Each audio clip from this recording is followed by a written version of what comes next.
I dropped the phone. I don't know if I can edit this together. I don't know if I know how to do that. So it might be in a few parts, and I apologize if that is the case. Because I'm not gifted at this yet. This is still a whole new foray for me. So I apologize if this is in multiple parts, but I'm sure I will have labeled them. So 1 and 2. So, sorry, I accidentally dropped my phone and while I was in the middle of talking, and it cut it short, the video short. So I apologize for that. But anyways, I think I might post another video later. Might go to Funko with my friend today after we go have some breakfast or lunch or something. So maybe I'll post that if they allow me to film in there, because it's a really cool store and I'd love to share it with you guys.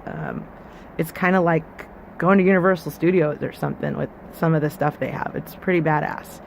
So thank you for watching.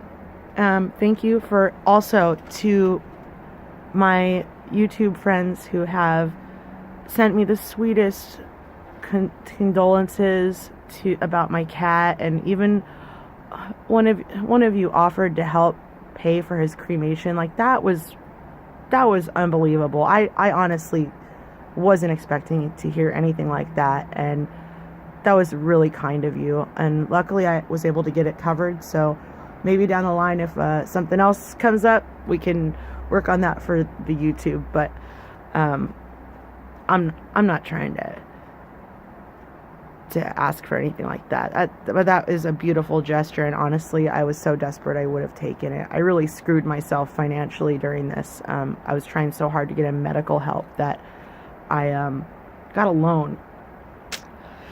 Yeah, it's been screwing me bad.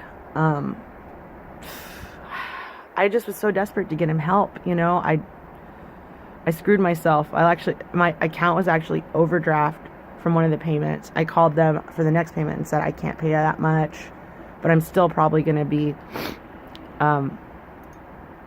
overdraft by the time all my bills are paid on my next check, which sucks. But I don't know. We'll see where I'm at. But I'm not trying to ask you guys for money, you know. Like, maybe one day when my channel is more poppin', I'll do like some cool subscriber content where, like, if you join, you know, for whatever, you know, I feel bad asking people for money.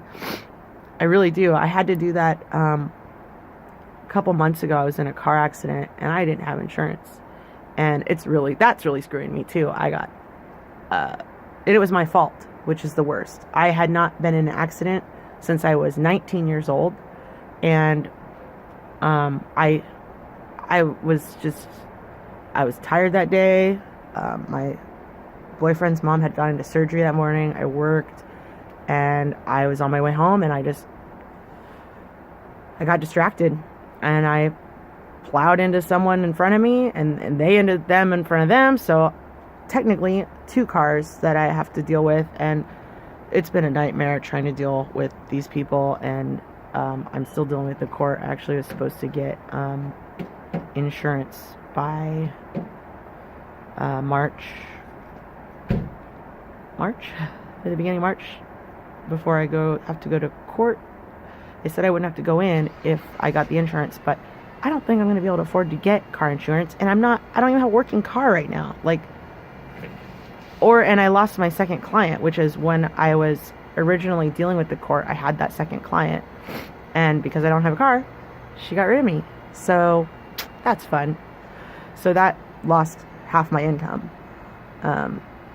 which sucks. That's one thing that sucks about being a home care aide, is that you can be terminated at any time, and they don't have to have a reason. They can just decide they don't want to deal with you anymore, or they want to hire their friend or their mom, or, you know, not mom, but somebody, you know, they want to hire somebody else. And that's one thing that does kind of suck about it. But I do have, like, my one friend I work for, she's never going to get rid of me. So I at least have that to rely on, to know that as long as she's alive and she's not old or dying or anything, she's got some other things going on. So that's why she gets home care aide to come help her. You know, she's going to keep me on. So, and I know she needs me, and honestly, I need her too. She's a good friend of mine. That's what made me decide to become a caregiver again, was her. And when I quit working retail, when I left Half Price Books, I didn't know what I was going to do, because I worked Half Price Books for 8 years, and I worked before that. I worked for Hot Topic for 7.5 years, almost 8 years, and I was management with both of them for the majority of my time there. So when I got out of retail, that was really hard, because I just, I was so used to a full-time gig.